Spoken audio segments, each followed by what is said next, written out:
Hi sir, 48 సెంట్లు bit. ఇది single bit. Road పక్కనే 20 ఫీట్ రోడ్డు. ఇది 20 feet road. Chodavaram register office opposite road. ఇది 48 సెంట్ల రోడ్డు. చోడవరం రిజిస్టర్ ఆఫీస్ దగ్గర నుంచి 4.5 కిలోమీటర్లు వస్తుంది ఎగ్జాక్ట్గా. నేను చెక్ చేసాను ఆల్రెడీ, అందులో డౌట్ ఏం లేదు. రోడ్డు పక్కన బిట్, వెరీ లో బడ్జెట్, మంచి పొలం కూడాను. ఫ్యూచర్లో మీరు దేనికి వాడాలనుకున్నా వాడుకోవచ్చు. నెక్స్ట్ ఇంకొక విలేజ్ కనెక్టింగ్ ఉంది. ఇది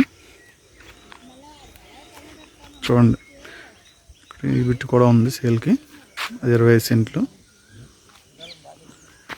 అందులో కూడా మంచి లో బడ్జెట్ సైట్ ఇది.